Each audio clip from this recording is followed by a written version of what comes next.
போட்டித் தேர்வுக்கு தயாராகும் அனைவருக்கும் வணக்கம். இந்த வீடியோல GS important question answer with detailed information நம்ம வந்து பார்த்துட்டு இருக்கோம். ஏற்கனவே இந்த 4-5 வீடியோ நம்ம வந்து கொடுத்துட்டு ஒரு 40 கொஸ்டின்ஸ் கிட்ட நம்ம வந்து டிஸ்கஸ் பண்ணியிருப்போம். ஸோ அதுக்கான டீடைல்டு எக்ஸ்பிளனேஷன் வந்து பார்த்தீங்க அப்படின்னா பிளேலிஸ்ட்ல இருக்கு. ஸோ இந்த வீடியோக்குள்ள டிஸ்கிரிப்ஷன்ல ஜேகேக்கான பிளேலிஸ்ட் கொடுத்துருக்கேன். பிளஸ் மேக்ஸ்க்கான லைவ் செஷன் ஒரு 30 நாள் நான் வந்து கம்ப்ளீட் பண்ணியிருப்போம். 29 டேஸ் கிளாஸஸ், அப்புறம் ஒரு 30 டே 30ஆம் தேதி வந்து பார்த்தீங்க 30வது நாளில் வந்து பார்த்தீங்க அப்படின்னா ஒரு ஃபுல் மாடல் டெஸ்ட்டை நம்ம வந்து கண்டக்ட் பண்ணியிருப்போம். ஸோ அதுக்கான ஒரு பிளேலிஸ்ட் லிங்க்கும் நான் வந்து கீழே டிஸ்கிரிப்ஷனில் கொடுக்குறேன். செக் பண்ணி பாருங்கள். இது வரைக்கும் மேக்ஸை நீங்கள் ஸ்டார்ட் பண்ணல அப்படின்னா அதை ஃபாலோ பண்ணி கம்ப்ளீட் பண்ணிக்கோங்க. ஸோ உங்களுக்கு வந்து எல்லா டாப்பிக்ல இருந்தும் என்னென்ன கொஸ்டின்ஸ் எப்படிலாம் கேட்குறாங்க அப்படிங்கிற ஒரு ஐடியா உங்களுக்கு வந்து கம்ப்ளீட்டாக கிடைக்கும். ஓகேங்களா? ஸோ ஒவ்வொரு கொஸ்டினையும் எடுத்து நம்ம வந்து என்ன பண்ணியிருக்கோம், டீட்டெயிலாக வந்து நம்ம வந்து டிஸ்கஸ் பண்ணிட்டு இருக்கோம். ஸோ அடிஷனல் இன்ஃபர்மேஷன் வேறு என்ன அடுத்த எக்ஸாம்ஸில் கேட்கலாம், அது சார்ந்து பக்கத்தில் என்ன கொஸ்டின்ஸ் வந்து கேட்கறதுக்கு வாய்ப்பு இருக்குதுன்னு பார்த்துட்டு இருக்கோம் இல்லையா? ஸோ இந்த சீரியஸும் நீங்கள் மிஸ் பண்ணிங்கன்னா பிளேலிஸ்ட் இருக்கக்கூடிய முதல் வீடியோ வந்து பாருங்கள். அண்ட் லாஸ்ட் வீடியோவில் நான் வந்து ஒரு இன்ஃபர்மேஷன் சொல்லியிருப்பேன், அதாவது which district has the largest forest cover இன் தமிழ்நாடு அப்படின்னு சொல்லிட்டு. ஸோ இது ரெண்டுமே நான் வந்து புக்கோட டேட்டா வச்சு தான் இன்ஃபர்மேஷன் கொடுத்துருக்கேன். இது பழைய எடிஷன் அப்படின்னா போன வருஷம் எடிஷனில் வந்து இந்த இன்ஃபர்மேஷன், போன குரூப் 4ல் வந்து இந்த ஆன்சர் தான் வந்து கொடுத்துருக்காங்க அப்படின்னு சொல்லியிருந்தேன். அதே மாதிரி இப்போ லேட்டஸ்ட்டாக வந்திருக்கக்கூடிய இப்போ 2023 எடிஷன் புக்கில் வந்து பார்த்தீங்கன்னா இந்த டேட்டா வந்து அப்டேட் பண்ணியிருக்காங்க. ஸோ அதில் வந்து தருமபுரி வந்து உங்களுக்கு வந்து 6வது இடத்துக்கே போயிடுச்சு. சரிங்களா? ஸோ ஃபர்ஸ்ட் பிளேஸ் வந்து பார்த்தீங்க அப்படின்னா ஈரோடு, செகண்ட் வந்து கோயம்புத்தூர், 3வது வந்து திண்டுக்கல், 4வது வேலூர், 5வது நீலகிரி. இந்த இன்ஃபர்மேஷன் வந்து கொடுத்துருக்காங்க. சரிங்களா? ஸோ ஆக்சுவலாக இந்த டேட்டா அப்படிங்கிறது 2018 சர்வேவில் இருக்கக்கூடிய டேட்டாவை பொறுத்து அவங்க வந்து அப்டேட் பண்ணியிருக்காங்க. ஸோ அண்ட் இப்போ கொடுத்துருக்கக்கூடிய 2022 டேட்டான்னு நினைக்கிறேன். ஸோ 22 இந்த டேட்டாவை வச்சு பார்க்கும்போது வந்து பார்த்தீங்க அப்படின்னா ஈரோடு அப்படிங்கிறது ஃபர்ஸ்ட். பட் ஆனால் இந்த எக்ஸாம் வந்து பார்த்தீங்கன்னா இதுவும் ரீசெண்டாக நடந்த எக்ஸாமோட கொஸ்டின் பேப்பர் தான். சரிங்களா? ரீசெண்டாக அப்படின்னா இப்போ நமக்கு வந்து பிப்ரவரியில் தான் ஆன்சர் கீ வந்து கொடுத்துருக்காங்க. ஸோ பிப்ரவரியில் நடந்த எக்ஸாமினேஷனுடைய ஒரு கொஸ்டின் பேப்பர் இது. ஸோ இதுலேயும் பார்த்தீங்க அப்படின்னா தருமபுரி அப்படிங்கிறத ஆன்சராக வந்து கொடுத்துருக்காங்க. But official website Tamil Nadu forest வெப்சைட்டில் போய் பார்த்தோம் அப்படின்னா நம்ம இங்கே என்ன டேட்டா பார்க்குறோமோ அதுதான் வந்து அவங்க தமிழ்நாடு ஃபாரஸ்ட் டிபார்ட்மெண்டோட வெப்சைட்லேயும் கொடுத்துருக்காங்க. ஸோ அதையும் செக் பண்ணிக்கோங்க. ஸோ இந்த மாதிரியான கான்ட்ரவர்சியான கொஸ்டின்ஸ் கண்டிப்பாக அப்ஜெக்ஷன் ரைஸ் பண்ணலாம். ஒருவேளை நீங்கள் இதுக்கு வந்து அவங்க வந்து மார்க் கொடுக்கலாம். ஸோ இல்லை வந்து பார்த்தீங்கன்னா கரெக்டான ஆன்சராக ஈரோட மார்க் பண்ணிவிட்டு போகலாம். சரிங்களா? பட் பழைய எடிஷன் புக் வச்சிருக்கவங்களுக்கு ஸோ இந்த ஒரு டேட்டாவை நீங்கள் சேஞ்ச் பண்ணி எழுதி வச்சுக்கோங்க. ஸோ அதுதான் வந்து நீங்கள் அப்டேட் பண்ண வேண்டிய தகவல். சரிங்களா? தமிழ்நாடு ஃபாரஸ்ட் டிபார்ட்மெண்டோடைய வெப்சைட்லேயும் நமக்கு இப்போ செகண்டாக இந்த சைடு இருக்கு இல்லையா? ஸோ நான் ஹைலைட் பண்ணுறேன் இல்லையா? ஹைலைட் பண்ணல. ஸோ இந்த டேட்டா தான் ஃபைனலாக கொடுத்துருக்காங்க. சரியா? ஸோ அதை தான் இவங்க எடுத்து அப்டேட் பண்ணியிருக்காங்க. ஆன்சருக்கே அது கொடுத்துருக்காங்க. ஸோ எந்த இன்ஃபர்மேஷன் யூஸ் பண்ணணும் சில பேர் கமெண்ட் வந்து கொடுத்துருந்தீங்க. சரி நீ எதுக்கு வந்து நம்ம சூஸ் பண்ணணும் அப்படின்னு சொல்லிட்டு இப்போ வந்து நம்ம ஈரோட தான் சூஸ் பண்ணி ஆகணும். சரிங்களா? இதுதான் இப்போ அப்டேட் பண்ணியிருக்கக்கூடிய இன்ஃபர்மேஷன். இந்த மாதிரி நிறைய வரும். ஃபார் எக்ஸாம்பிள் எக்கனாமிக்ஸில் எடுத்துக்கிட்டிங்க அப்படின்னா இந்தியாவுடைய பொருளாதாரம் அப்படின்னு பார்த்தீங்கன்னா 7th, அதாவது 7வது பெரிய பொருளாதாரம் அப்படின்னு இருக்கும். ஓகேங்களா? இதே நியூ புக் 10வது புக் நீங்கள் எடுத்து பார்த்தீங்க அப்படின்னா 5வது பெரிய பொருளாதாரம். ஸோ இந்த மாதிரியான ஒரு இன்ஃபர்மேஷனும் வந்திருக்கும். சரிங்களா? ஸோ இப்போ கரண்ட் அஃபேர்ஸ் படி பார்க்கும்போது என்னன்னா இப்போ லேட்டஸ்ட் அப்டேட் என்ன அப்படின்னா அது 5வது பொருளாதாரம் மாறிடுச்சு. ஓகேங்களா? ஸோ உலகத்தில் பெரிய பொருளாதாரம் அப்படின்னு பார்க்கும்போது 5வது பொருளாதாரமாக இருக்குது இந்தியா. ஸோ இப்போ நீங்கள் இந்த கொஸ்டினுக்கு எது ஆன்சர் பண்ணணும் அப்படின்னா 5வது பெரிய பொருளாதாரம் அப்படிங்கிற ஆன்சர் பண்ணால் தான் சரியாக இருக்கும். ஸோ அதுதான் கேள்வி. தமிழ்நாட்டில் இப்போ வந்து அதிக காடுகளை கொண்ட மாவட்டம் இது ஸ்பெசிஃபிக்காக எந்த டைம் பீரியட் அப்படின்னு சொல்லிட்டு அவங்க வந்து கேட்கல. ஸோ தற்போது அப்படிங்கிறத வச்சு தான் நம்ம ஆன்சர் பண்ணணும். லேட்டஸ்ட் என்ன டேட்டாவோ அதை வச்சு தான் நம்ம ஆன்சர் பண்ணணும். ஸோ இந்த மாதிரி கொஸ்டின்ஸ்லாம் இருக்கும். ஸோ எந்த இன்ஃபர்மேஷன் இருந்தாலும் ஒரு வாட்டி இப்போ என்ன இன்ஃபர்மேஷன் இருக்குது, லேட்டஸ்ட் அப்டேட் என்ன அப்படிங்கிற எக்ஸாம்ஸ் முன்னாடி நம்ம தெரிஞ்சுக்கிட்டு போகிறது நல்லது. ஓகேங்களா? ஸோ ரெண்டுமே பழசும் உங்களுக்கு தெரிஞ்சிருக்கும். ஸோ புதுசாக வந்து என்னங்கிறத தெரிஞ்சுக்கோங்க. இந்த மாதிரி ரேங்க்கில் என்ன இருக்குது, ரேங்கை பொறுத்த வரைக்கும் எப்பயுமே அது இதான் கரெக்டாக ஒரு வாட்டி அப்படிங்கிறத நம்ம கன்ஃபார்ம் பண்ணிக்கிறது நல்லது. சரியா? ஓகே. ஸோ இன்னைக்கான கொஸ்டின்ஸ் வந்து ஸ்டார்ட் பண்ணிடலாம். ஸோ ஃபர்ஸ்ட் கொஸ்டின் என்ன கேட்டிருக்காங்க அப்படிங்கிறத பாருங்க. ஸோ ஹரப்பா மக்கள் கத்திகளும் பிற கருவிகளும் செய்வதற்கு இது பயன்பட்டது அப்படின்னு சொல்லிட்டு ஒரு கொஸ்டின் வந்து வச்சிருக்காங்க. ஸோ ஹரப்பா மக்கள் எதை யூஸ் பண்ணி வந்து கத்திகள் வந்து மேக் பண்ணாங்க, ஸ்டோன் பிளேட்ஸ் அண்ட் ஸ்டூல்ஸ் அப்படின்னு சொல்லிட்டு. ஸோ முதல்ல கண்டுபிடிக்கப்பட்ட இடம் அப்படிங்கிறது தான் ஹரப்பா. சிந்துவெளி நாகரிகத்தில் முதல்ல கண்டுபிடிக்கப்பட்ட இடம் ஹரப்பா. அதனால தான் ஹரப்பா நாகரிகம் அப்படின்னு சொல்லிட்டு அழைக்கப்படுது. உங்களுக்கு தெரியும், சிந்து நதிக்கும் அப்பாலில் வந்து பார்த்தீங்க அப்படின்னா இந்த நாகரிகம் பரவி இருக்கிறதுனால ஸோ ஹரப்பா நாகரிகம் அப்படின்னு சொல்லிட்டு நம்ம சொல்லிட்டு இருக்கோம். சரி, ஓகே. இப்போ நமக்கு வந்து வேற என்ன கொஸ்டின் வந்து இப்போ இதில் வந்து கேட்டிருக்காங்க அப்படின்னா, ஸோ எதை வந்து யூஸ் பண்ணிட்டு அவங்க வந்து கருவிகள் கத்திகள் வந்து செஞ்சாங்க அப்படின்னு பார்த்தோம் அப்படின்னா, ஸோ இந்த ரோரி செட் அப்படின்னு சொல்லிட்டு இருக்கும். இது உங்களுக்கு புக்லேயே வந்து இருக்கும். சரிங்களா? புக்கில் வந்து ரோக்ரி செட் அப்படின்னு சொல்லிட்டு செட் அப்படின்னு இருக்கும். ஏன்னா டிரான்ஸ்லேஷன் ஆகுது இங்கிலீஷ், தமிழில் அதுதான் வித்தியாசம். சரிங்களா? இது எங்கே இருக்குன்னா பாகிஸ்தானில் உள்ள ஒரு பிளேஸ் தான் இந்த ரோக்ரி. இது எங்கே இருக்கு? பாகிஸ்தானில் இருக்கக்கூடிய ஒரு பிளேஸ். அந்த பகுதியிலிருந்து பெறப்படக்கூடிய அந்த செட் அப்படிங்கிற மூலப்பொருட்களை குறிக்கக்கூடியது. சரிங்களா? அதான் ரோக்ரி செட் அப்படிங்கிறது. இவை ஹரப்பா மக்களால் வந்து ரொம்ப கூர்மையான ஆயுதங்களை வந்து செய்வதற்காக பயன்படுத்துறாங்க. பிளேட்ஸ் உருவாக்குறதுக்கு பயன்படுத்துறாங்க. ஸோ ஹரப்பா மக்கள் வந்து கல் மற்றும் வெண்கலத்திலான ஆயுதங்களையும் பயன்படுத்தியிருக்கிறாங்க. வேற என்ன மாதிரியான ஆயுதங்களை வந்து பயன்படுத்தியிருக்காங்க? கல்லில் செஞ்ச ஆயுதங்கள், அதே மாதிரி வெண்கலத்தினால் செஞ்ச ஆயுதங்களை பயன்படுத்திருக்காங்க. ஸோ இது அவங்க வந்து அவங்களுடைய உலோக கருவிகளும் ஆயுதங்களும் என்ன பயன்படுத்தினாங்க அப்படிங்கிறது தெரிஞ்சுக்கணும். சரிங்களா? செட் அப்படிங்கிறது என்னன்னா, இது வந்து ஒரு சிலிக்கா கல் வகை. செட் அப்படிங்கிறது என்னன்னா சிலிக்கா கல் வகையை சார்ந்தது.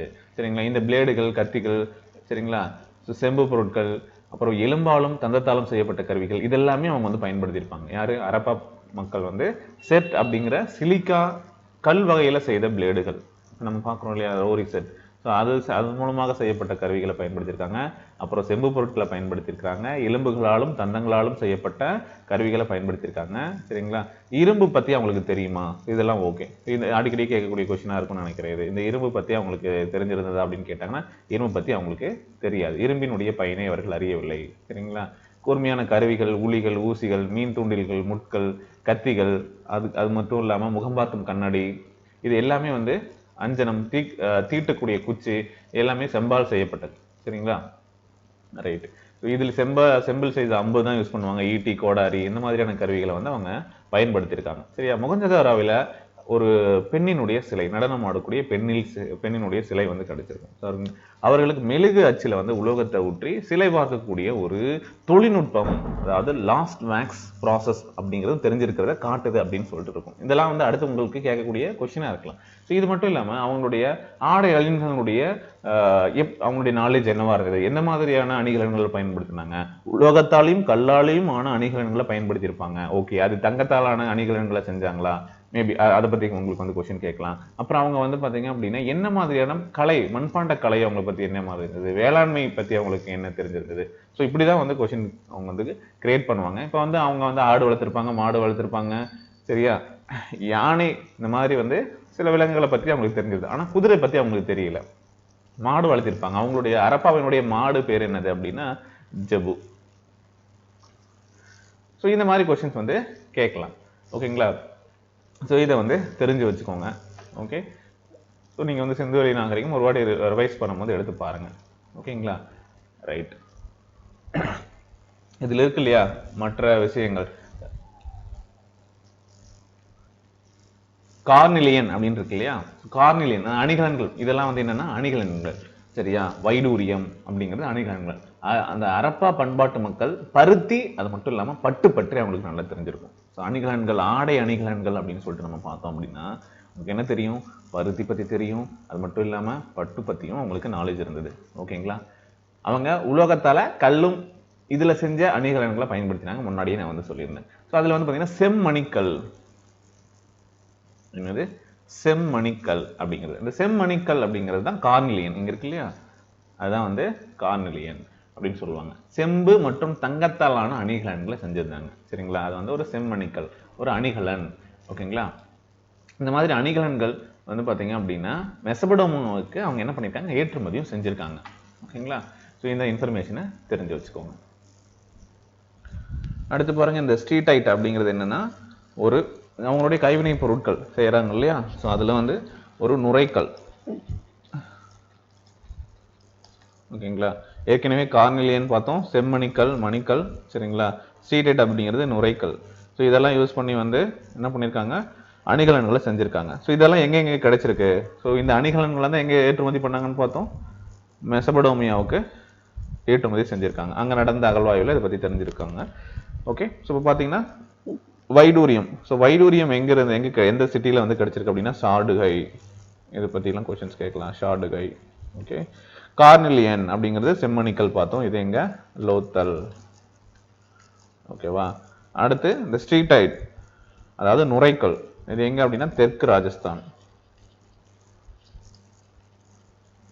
தெற்கு ராஜஸ்தான். ஏற்கனவே ரோரி செட் பார்த்தோம், பாகிஸ்தானில் அந்த ரோரி அப்படிங்கிற பிளேஸ்ல இருந்து நமக்கு வந்து கிடைச்சிருக்கு அப்படிங்கிறத நம்ம பார்த்துருக்கோம். சரிங்களா?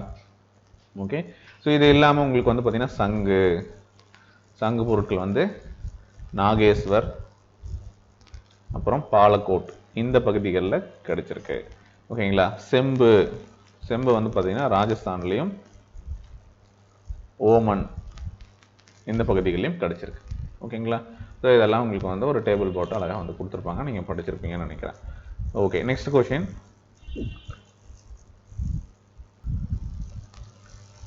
எந்த வம்சம் மம்லக் வம்சம் அப்படின்னு சொல்லிட்டு அழைக்கப்படுகிறது அப்படின்னு சொல்லி கேட்டிருக்காங்க. ஸோ இது அடிமை வம்சம் தான் மம்லக் வம்சம் அப்படின்னு சொல்லிட்டு சொல்லுவாங்க. மம்லக் அப்படிங்கிறதுக்கு என்ன மீனிங் அப்படின்னு பார்த்தீங்கன்னா உடைமை அப்படின்னு அர்த்தம்.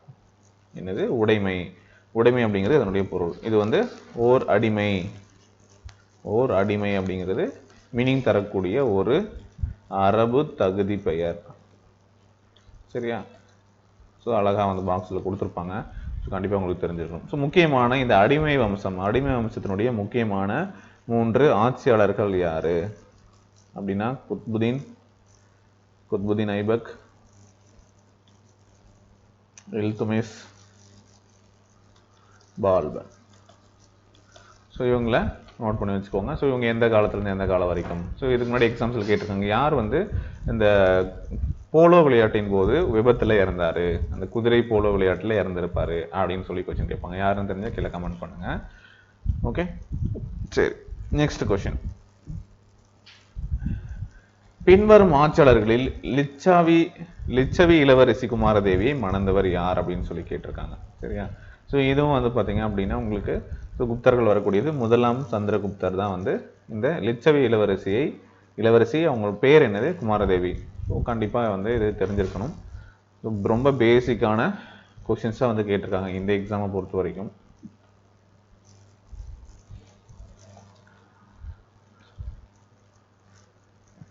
லிச்சாவி அப்படிங்கிறது வந்து ஒரு பழமையான கனசகங்கள்ல ஒன்று. இதனுடைய ஆட்சி பகுதி எங்கிருந்து எங்கே வரைக்கும் இருக்குது அப்படின்னு பார்த்தீங்கன்னா கங்கை நதிக்கும் நேபாள நாட்டிற்கும் இடைப்பட்டது தான், இடையில இருக்கக்கூடியது தான் இந்த லிச்சாவி. சரிங்களா? ஸோ குப்தர்கள் அப்படின்னு சொல்லும்போது உங்களுக்கு பேசிக்காக நீங்கள் வந்து குப்த வம்சத்தை நிறுவியவர் யார்? ஸ்ரீகுப்தர். ஸோ இப்போ வந்து எந்தெந்த பகுதிகளில் தற்போதைய பகுதிகளாக இருக்கக்கூடிய வங்காளம், பீகார் இந்த பகுதிகளை ஆட்சி செய்ததாக சொல்லப்படுது. அதே மாதிரி நாணயங்கள்ல முதலாக இடம்பெற்ற குப்த அரசனுடைய வடிவம் அப்படின்னு பார்த்தா அது இவருடையது தான். சரிங்களா? இவருக்கு பின்னாடி இவருடைய மகன் வருவார். யாரு? கடோத்கச்சர். ஸோ இவர் வந்து பார்த்தீங்க அப்படின்னா கல்வெட்டுக்கள்ல இவங்க 2 பேரும் வந்து பார்த்தீங்க அப்படின்னா கல்வெட்டுக்கள்ல என்னன்னு குறிப்பிட்டிருப்பாங்க அப்படின்னா மகாராஜா அப்படின்னு சொல்லிட்டு குறிப்பிட்டிருப்பாங்க. சரிங்களா? இவர்கள் இருவருமே மகாராஜா அப்படின்னு சொல்லிட்டு குறிப்பிட்டிருப்பாங்க.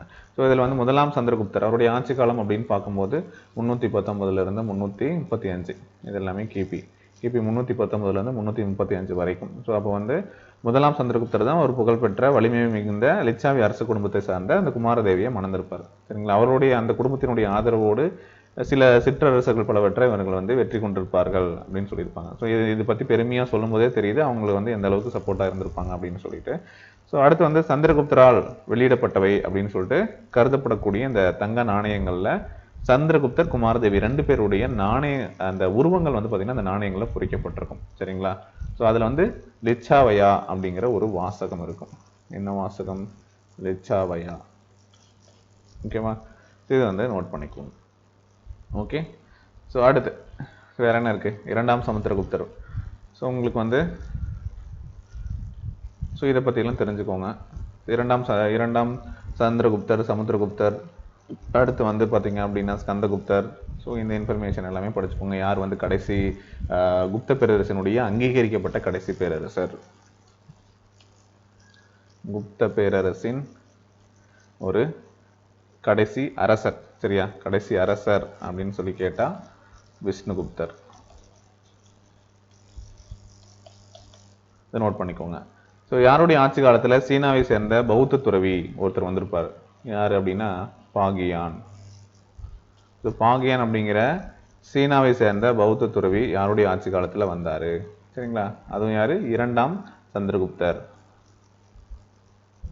சந்திரகுப்தர் 2. ஓகேங்களா? ஸோ இந்த மாதிரி கொஸ்டின்ஸ் வந்து கண்டிப்பாக கேட்பாங்க. சரியா? ஓகே. ஸோ இதெல்லாம் வந்து நீங்கள் 6th நீங்கள் படிக்கும் போதே உங்களுக்கு வந்து இந்த ஒரு இன்ஃபர்மேஷன் இருக்கும். சரிங்களா?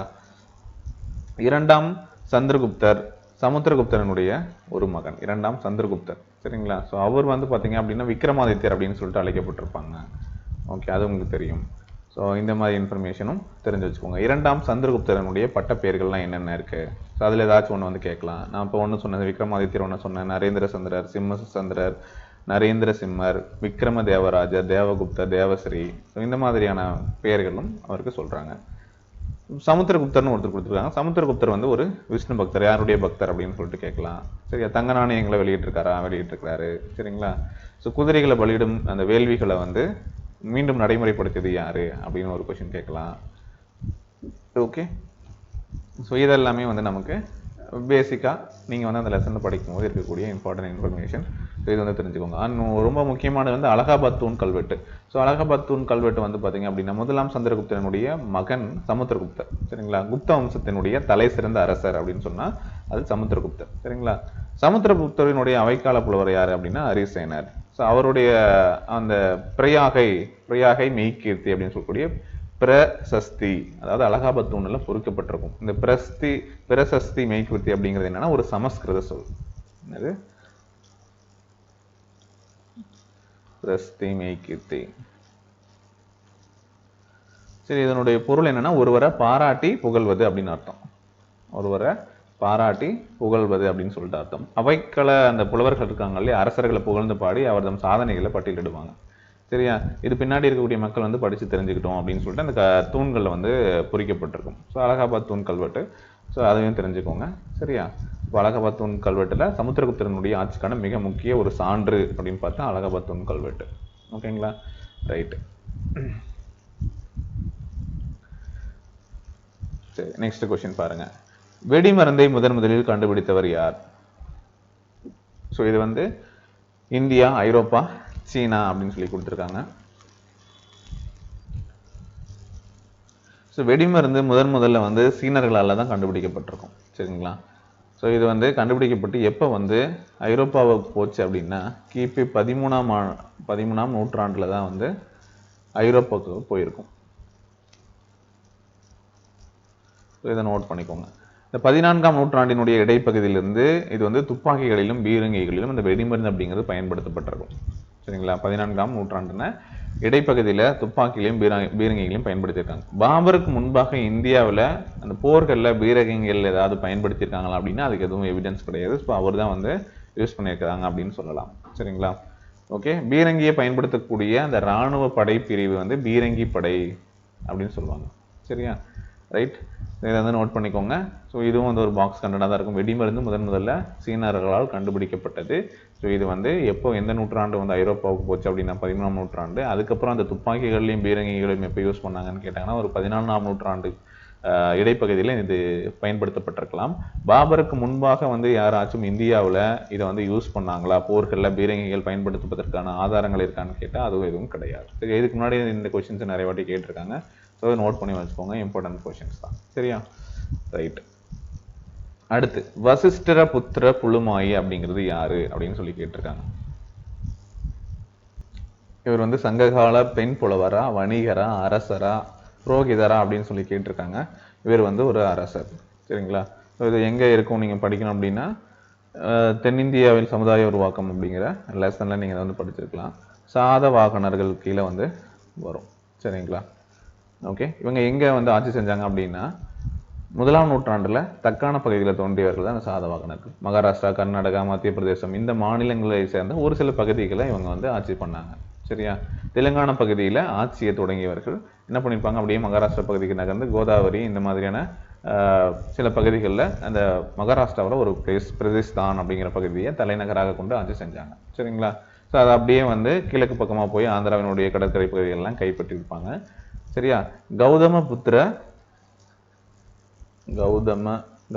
புத்திர சதகர்ணி இவங்களுடைய ஆட்சிக்கு பின்னாடி ஆட்சி பொறுப்பேற்றவர் தான் இந்த வசிஷ்ட புத்திர புலுமாயி அப்படிங்கிறவர். சரிங்களா. சாதவாக நாட்டினுடைய எல்லைகளை விரிவடை செய்தவர் இவர். சரியா. ஸோ இன்னொரு புகழ்பெற்ற அரசர் யார் அப்படின்னு பார்த்தா யக்னஸ்ரீ சதகர்ணி. ஓகேங்களா. தன்னுடைய ஆட்சியின் வெளிநாட்டு வணிகத்தினுடைய முக்கியத்துவத்தை காட்டும் வகையில் கப்பலின் வடிவம் பதிக்கப்பட்ட நாணயங்களை வெளியிட்டிருப்பாங்க. சரியா. நோட் பண்ணிக்கோங்க. ஓகே, இதே மாதிரி இன்னும் இருக்காங்க. ஸோ ஸோ இதெல்லாமே நம்ம அடுத்தடுத்த வகுப்புகளில் வரும்போது டிஸ்கஸ் பண்ணலாம். அடுத்து யார் வந்து தொண்டை மண்டலத்தில் தங்கள் ராஜ்யத்தை நிறுவினார்கள் அப்படின்னு சொல்லி கேட்டிருக்காங்க. தொண்டை மண்டலத்தில் தங்களுடைய ஆட்சியை நிறுவியவர்கள் யார் அப்படிங்கிறது தான் கேள்வி. ஸோ இது வந்து தமிழ்நாட்டின் பண்டைய நகரங்கள், ஸோ நீங்கள் அங்கே படிக்கிறதா இருந்தாலும் சரி, யார் எந்த பகுதியில் ஆட்சி செஞ்சுருக்காங்க. பல்லவர்கள் வந்து பார்த்தீங்க அப்படின்னா, பல்லவர்கள் தான் ஆன்சரு. அதாவது வடபெண்ணை ஆற்றுக்கும் வட வெள்ளாற்றுக்கும் இடையிலான நிலப்பரப்பு இருக்கு இல்லையா, ஸோ அதுக்கு தொடர்புடையவர்கள் தான் இந்த பல்லவர்கள் அப்படின்னு படிப்பீங்க. ஓகேங்களா. தமிழகத்தினுடைய வட மாவட்டங்கள், சரியா, குறிப்பாக சொல்லணும்னா எந்த பகுதி? வட மாவட்டம். சரிங்களா. ஸோ இந்த பகுதிகளை ஆட்சி செய்தவர், ஆண்டு வந்தவர் யாருன்னு கூட கேட்கலாம். சம்புவராயர். நோட் பண்ணிக்கோங்க. ஓகே, சரியா. ஸோ இப்போ ஹிஸ்ட்ரியிலேருந்து 1 2 ஒரு 3 4 5 கேள்விகள் வந்து டிஸ்கஸ் பண்ணியிருக்கோம். ஸோ இதே மாதிரி நம்ம அடுத்த வீடியோவில் வந்து பார்த்திங்க அப்படின்னா ரிமைனிங் இருக்கக்கூடிய கொஷின்ஸ் வந்து நம்ம வந்து பார்க்கலாம். சரியா. ஸோ அடுத்து வந்து பார்த்திங்க அப்படின்னா உங்களுக்கு பாருங்கள், பாலிட்டியிலேருந்து சில கொஷின்ஸ் இருக்குது. சமய சார்பின்மை அப்படிங்கிற சொல் இது, ஸோ முக்கியமான பூங்காக்கள், இதை பற்றிலாம் நம்ம அடுத்தடுத்த வீடியோவில் டிஸ்கஸ் பண்ணுவோம். இந்த வீடியோ பிடிச்சா லைக் பண்ணுங்கள், ஷேர் பண்ணுங்கள், உங்கள் ஃப்ரெண்ட்ஸ்க்கும் ஷேர் பண்ணுங்கள். Okay, thank you.